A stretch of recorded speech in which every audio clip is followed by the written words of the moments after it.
ফিরে এলাম ক্লাস 11-এর আমরা হিট চ্যাপ্টার মানে হিট যে পোর্শন বা ইউনিট যদি বলি তার প্রথমটা আমরা থার্মোমেট্রি শেষ করেছিলাম। তো আজকে আমরা কঠিনের প্রসারণ বা এক্সপানশন অফ সলিডে চলে এসেছি। তো একদম গল্পের মতো বলি যে আমরা ছোটবেলা থেকেই জানি যে ম্যাটার তিন ধরনের হয় মূলত, একটা হচ্ছে সলিড, একটা লিকুইড আর একটা গ্যাস। তো সেই সলিডে আমরা যেটা দেখেছিলাম যে মলিকিউলগুলোর মধ্যে বা পার্টিকেলগুলোর মধ্যে ইন্টারাকশন ফোর্স খুব বেশি হয়, ফলে ওই পার্টিকেল বা ওই মলিকিউলসগুলো একটা আরেকটাকে ছেড়ে যেতে পারে না। তো আসল ঘটনা হচ্ছে যে এই পার্টিকেলস বলি বা মলিকিউলস বলি তারা কিন্তু তার চারপাশের ডিফারেন্ট মলিকিউল বা পার্টিকেলস দ্বারা অ্যাট্রাক্টেড হয়। অর্থাৎ কোনো একটা কণা, কোনো একটা কঠিন পদার্থের কণা তার চারপাশে থাকা একাধিক কণার দ্বারা সমস্ত দিকে আকৃষ্ট হয়। তাহলে সেক্ষেত্রে বলতেই পারি যে ওই কঠিন পদার্থের কণা একটা নির্দিষ্ট অবস্থান সাপেক্ষে সর্বদা কম্পনশীল, অর্থাৎ অলওয়েজ ভাইব্রেটিং আমরা বলতে পারি। কম্পনশীল মানে সবসময় কম্পিত হতে থাকে।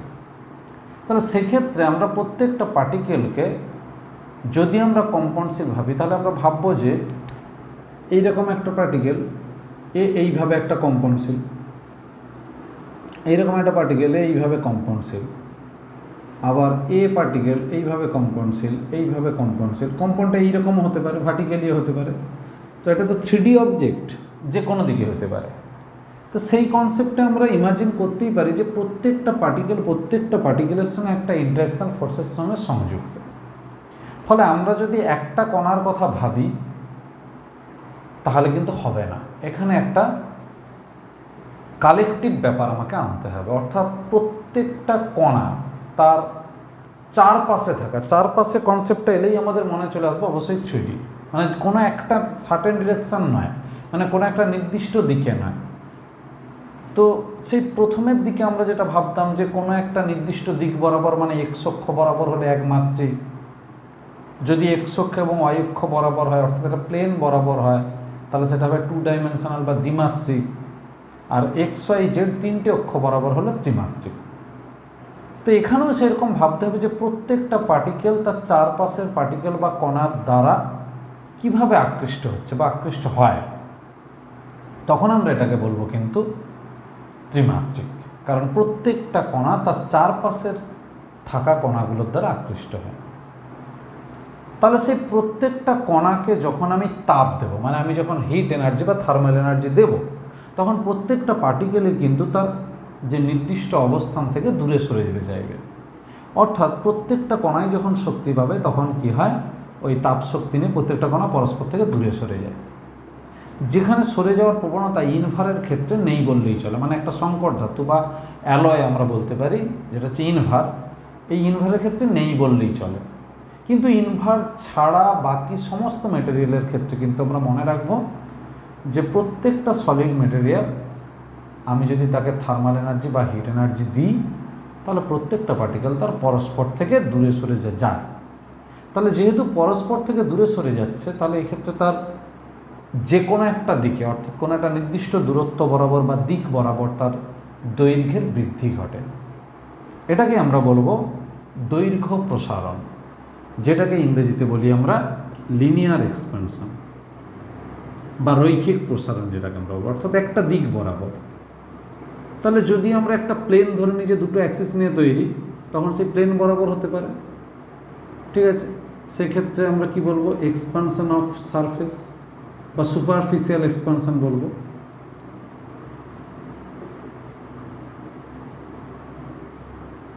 আর 3 নম্বরে বলবো ভলিউম এক্সপানশন, অর্থাৎ যদি আমরা তার 3D কনসেপ্ট নিয়ে নিই তাহলে আয়তন প্রসারণও ঘটতে পারে এক্সপানশন। তাহলে রৈখিক এবং ক্ষেত্র বা ক্ষেত্রফল এবং আয়তন, এই 3 ধরনের প্রসারণ ঘটে। তো আমি এখানে বলবো একটু টেকনিক্যালি পড়তে হবে। আমরা যদি সবটা খুব ডিটেলস পড়তে তাহলে অনেক বড় অ্যামাউন্ট দাঁড়িয়ে যাবে। টেকনিক্যালি বলছি, আমরা লিনিয়ার এক্সপানশনটা ভালো করে বুঝবো, তারপর সেম ওয়েতে কিন্তু আমরা বাকিগুলো বুঝে নেব। কীরকমভাবে আমরা একটাতে আসছি, ধরে নিচ্ছি লিনিয়ার এক্সপানশনের ক্ষেত্রে যে একটা ওয়্যার ছিল, তার লেন্থ ছিল L1। যখন আমি তাপ দিলাম অর্থাৎ প্লাস ডেল্টা বা ডেল্টা প্লাস, তখন কি হলো, এতটা ইনক্রিজ করে গেল। তো এটাকে বলবো L2। তাহলে এইটাকেই বলবো আমরা ইনক্রিজ ইন লেন্থ। এইখানটা যদি আমরা ডট ডট দিয়ে আঁকি, ইনক্রিজ ইন লেন্থ। তো এই ইনক্রিজ ইন লেন্থটাকে আমরা বলতেই পারি L2 মাইনাস L1। এই L2 মাইনাস L1 যেটাকে আমরা ডেল্টা এল দিয়েও লিখতে পারি, এটা প্রপোর্শনাল টু L1, অর্থাৎ L1 এর সঙ্গে directly proportional to increase in temperature. অর্থাৎ আমি যদি এইটার টেম্পারেচার ধরে নিই T1 ডিগ্রি সি, এটা ধরে T2 ডিগ্রি সি, অবশ্যই T2 গ্রেটার দেন T1, তাহলে T2 মাইনাস T1 এটা হলো ইনক্রিজ ইন টেম্পারেচারের সঙ্গে ডিরেক্টলি প্রপোর্শনাল। তাহলে এই দুটোকে যখন আমরা একসঙ্গে করব তখন আমরা কি লিখব, যে L2 minus L1 proportional to L1 T2 minus T1, L2 minus L1 proportional to alpha into L1 T2 minus T1। তাহলে আলফা সমান কি হলো, L2 minus L1 by L1 T2 minus T1। If যদি L1 is equal to 1 হয়, T2 minus T1 is equal to 1 হয়, তখন আমরা কি বলতে পারবো না, alpha is equal to L2 minus L1। তাহলে আমরা বলতেই পারি যে ফর ইউনিট লেন্থ বা unit initial length and for unit increase in temperature, the amount of increase in length is known as coefficient of linear expansion। অর্থাৎ যদি আমরা বলি যে রৈখিক প্রসারণ গুণাঙ্ক বা দৈর্ঘ্য প্রসারণ গুণাঙ্কের সঙ্গে কি হবে, একক উষ্ণতা বৃদ্ধিতে যদি একক প্রাথমিক দৈর্ঘ্যে আমরা যে পরিমাণ দৈর্ঘ্য বৃদ্ধিটা লক্ষ্য করব তাকেই বলবো তার দৈর্ঘ্য প্রসারণ গুণাঙ্ক। এই ডেফিনেশন আমাদের আগেকার ক্লাসেও হয়েছে, আমরা এখান থেকে একটু দেখে নেব। তাহলে আমাদেরকে মনে রাখতে হচ্ছে এই ফর্মুলাটা, এটাই মেন। এখান থেকে আমরা লিখতে পারি আরও একটা ইকুয়েশন, যেটা হচ্ছে আমরা ছবিটা মুছে দিয়ে লিখছি। আমরা এগুলো থেকে কি লিখতে পারবো, L2 minus L1 is equal to L1 alpha T2 minus T1। এটাকেই বলবো আমরা ডেল্টা এল সমান L1 alpha T is equal to T2 minus T1। এই বা L2 minus L1 is equal to L1 alpha T, সব একই রকম।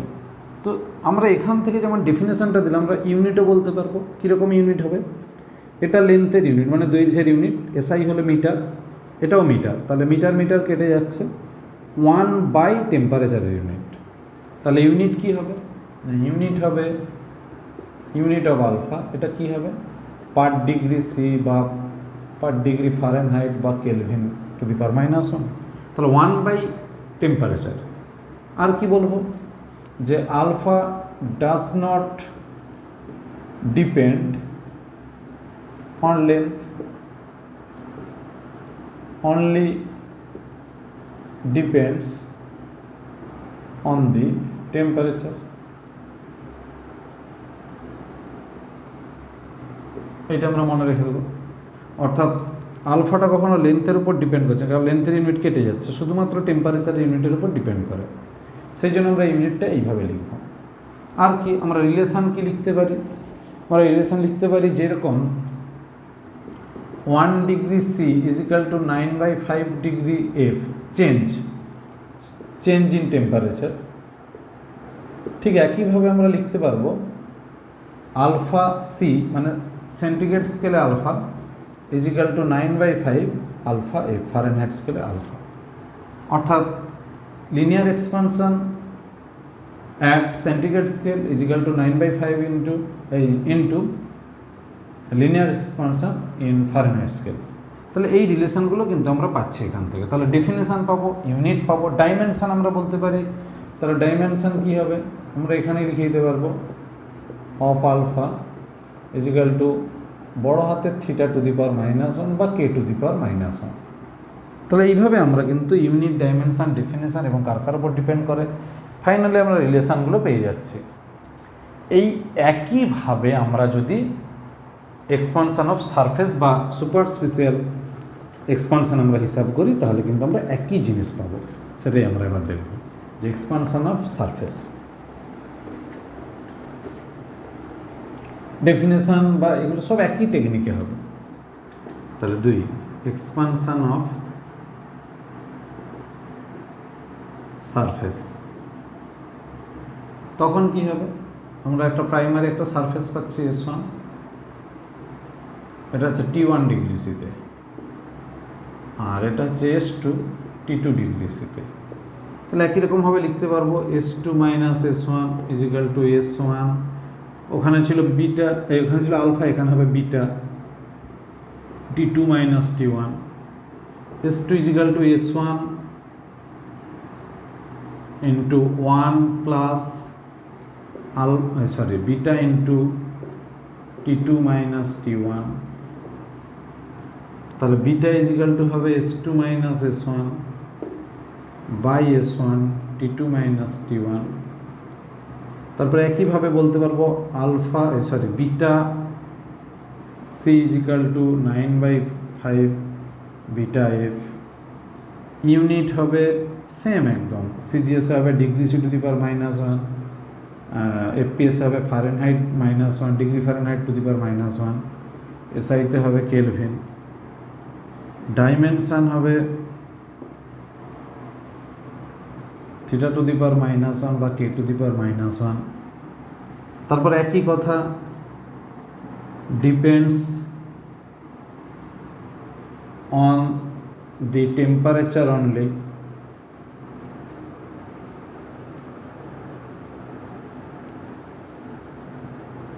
not the value of surface area। শুধু ওখানে আলফা দিয়ে লেখা ছিল, এখানে সেটা আমরা বিটা দিয়ে লিখব। এই একইভাবে আমরা ভলিউমের ক্ষেত্রে লিখতে পারি, সেক্ষেত্রে আমরা গামা দিয়ে লিখব। তাহলে ভলিউম এক্সপানশন, সেম টেকনিকে আমরা কিন্তু ইকুয়েশনগুলো মনে রাখতে পারি। ডেফিনেশনটা হবে সারফেস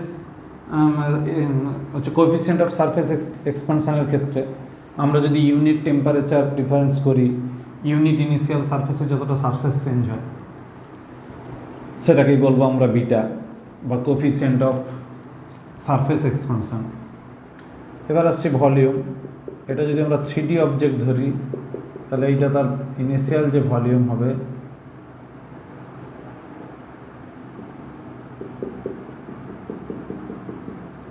এটা হচ্ছে V1, যখন আমরা টেম্পারেচার বাড়ালাম তখন হয়ে গেল V2, তাহলে এটা হচ্ছে T1 ডিগ্রি সিতে, এটা বললাম T2 ডিগ্রি সিতে। এগুলো সব সিম্পল ব্যাপার, এগুলো আগেও তোমরা জেনেছো। তাহলে আমরা বলবো ভলিউম এক্সপানশন